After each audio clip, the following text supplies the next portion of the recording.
What's going on, movie fans? My name is Michael Weir, and I like to talk about movies. Today we're going to talk about a brand new slate of movies because it is July 1st of 2023, which means we're going to talk about all of the upcoming July 2023 releases. Now, just like previous videos that I've made this year for the upcoming releases, I have to say that these are the movies that are on my personal radar. These are the movies that I'm looking forward to or I've seen previews for, but of course, that's not everything coming out because of everything going on in the streaming world. I don't necessarily find everything for this video. So with that said, if there's something I missed, something that you're looking forward to, throw that down in the comment section down below. Let me know what it is and why you're looking forward to it, and maybe you'll see me do a review for it on this channel. With all that said, let's get into July of 2023.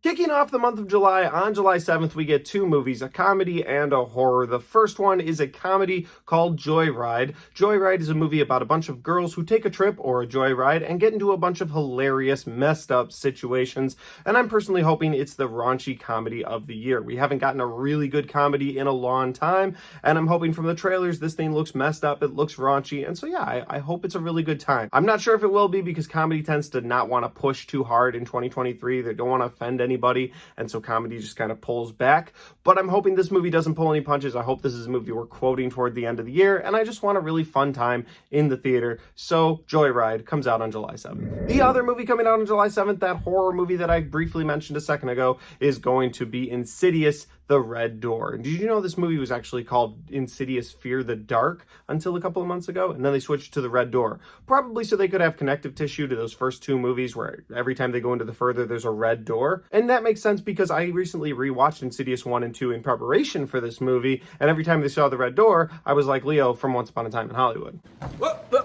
With that said, I hope Insidious is a very scary movie. I hope it's a good connective movie between the first two movies. My understanding is that 3 and 4 are prequels. I've seen 3 once, and that I've never seen 4, so I hope I don't have to see that to understand this movie. As far as 5 goes, it's a movie that takes place in the future because the boy that could astral project in the first 2 movies is now grown up and going to college, and his dad is taking him there, and they seem to get looped back into this problem with the red door, with the further, and of course the scary red face man. I'm looking forward to it. I might make a double feature out of Joyride and Insidious just so, I can cleanse my palate in case one of them is absolutely horrible, which both could be.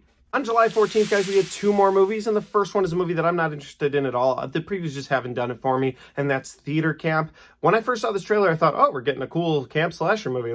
Let's wait for the slasher. And then the slasher never came, and I was like, oh, this is actually just a movie about theater kids. All right, well, it's not really my cup of tea. I hope it's someone's cup of tea. I hope somebody wants to go see it. But yeah, for me, it's just a movie about a bunch of kids at theater camp. Not really for me. But on the other side of things, on July 14th is my most anticipated movie of the year 2023, and I'm so excited for it to finally be coming out after all the delays from the pandemic. We are getting Mission Impossible Part 7, Dead Reckoning Part 1. Yeah, it's a really long title, but my God, I'm excited for this movie. I'm hoping that this movie gives me everything I need out of a Tom Cruise action movie, out of a spy movie, out of a Mission Impossible movie. And this is my most anticipated movie. I've been looking forward to this since they put it on that date here in July, and I'm just excited for it. This will be a day one for me unless I can get a early screening, which I might be able to do, actually. So I'm looking forward to that. Mission Impossible Dead Reckoning Part 1.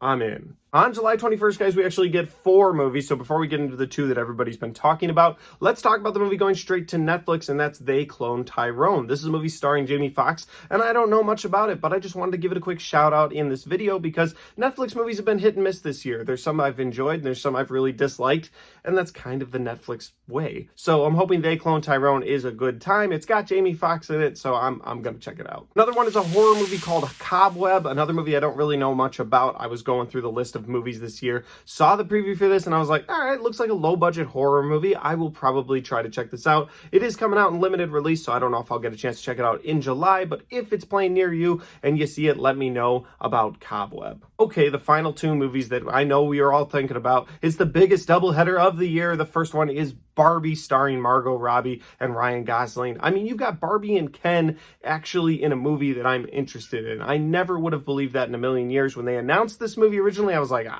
it's just not going to be for me. Whatever's coming out that weekend, I'll see the other thing. And I am going to go see the other thing we'll talk about in a minute, but this movie looks like so much fun. It looks really funny. You've got Margot Robbie as Barbie, you've got Ryan Gosling as Ken, and this movie just looks funny. It looks like a really good time at the movie theater. But of course, the doubleheader that I will be watching this movie with right after this movie, it's going to be Oppenheimer. Oppenheimer, of course, is the story of the creation of the atomic bomb, the man that created the atomic bomb. And if that wasn't enough, it's directed by Christopher Nolan. It stars Cillian Murphy as Oppenheimer. It also has Matt Damon in it, Emily Blunt, and several other huge names. Kenneth Branagh is another one. I'm just thinking of him off the top of my head now. There are so many people. Robert Downey Jr., there's another one. See what I mean? There's just so many people I've seen in this trailer, and I'm like, on top of the incredible story they're about to tell, they got all of this A-list talent, and I think this movie could be movie of the year.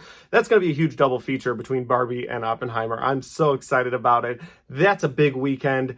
Let's move on to the last weekend. The final weekend in July gives us three movies that I am very much so looking forward to. The first one I'm going to take my kids to. I'm so excited for it, and it's The Haunted Mansion. This is a reboot yet again of The Haunted Mansion. Of course, we got The Haunted Mansion back in 2004, I think, with Eddie Murphy and company, and I own that movie. I think it's a good movie. My kids enjoy it, but this time around, they are rebooting it, bringing in a whole new cast of people, a whole new plot, a whole new premise, and I really look forward to it. Of course, this is all based off of a Disney ride in the first place, so they can kind of go whatever direction they want with it.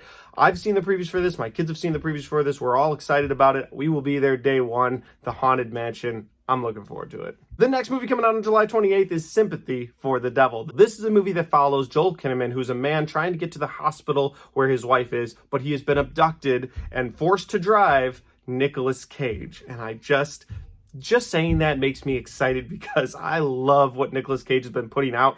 Back when he put out Pig, I was like, oh my God, he's back. And then he did The Unbearable Weight of Massive Talent last year. Earlier this year, he did Renfield, which is one of my favorite movies of the year so far. I've really enjoyed his performances that he's given.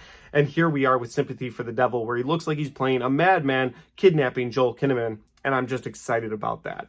The final movie coming out on July 28th is another horror movie. This is an A24 horror movie. So as soon as I say that, half the people are like rolling their eyes. The other half are like, all right, what are they going to give us? And I'm somewhere in the middle because I've really come to love the A24 style of horror over the years. There's still some movies I can't get on board with, like Men just bored me to tears. But this movie looks like a lot of fun, and it's called Talk to Me. Talk to Me is about a group of young adults who have this statue at hand, and they hold it and they do a seance, and then they say, talk to me. And I don't know if it possesses them or if it comes after them or what the situation is, but it's going to be a slow burn horror movie because it's an A24 horror movie. Talk to Me is a movie that I am really looking forward to. Now, those are the movies coming out in July of 2023, and July is stacked. In my opinion, there's no better time to be a movie fan. You get a good mixture of horror, action, comedy throughout the entire month, and I just hope it's a really fun time at the theater. With all that said, those are the movie releases in July of 2023 that I'm looking forward to. If you're looking forward to any of those movies, throw those in the comment section down below. I'd love to know which movies you are going to make a priority this July. And finally, guys, if you haven't subscribed to my channel yet, make sure you do that because I have a ton of content on this channel, and I will be reviewing every one of the movies I just talked about. Probably not Theater Camp, maybe Theater Camp. If I get bored, I'll review that movie too. But with that said, guys, thanks for watching. I'll see y'all next time. Well, guys, we got to the end of my July 2023 movie release video. I hope you enjoyed it. If you did, don't forget to give me a like. It helps the video, it helps the channel, and it helps me right here. Finally, though, if you want to check out any of my other content on this channel, I've got all of my 2022 reviews right there and all of my 2023 reviews right there.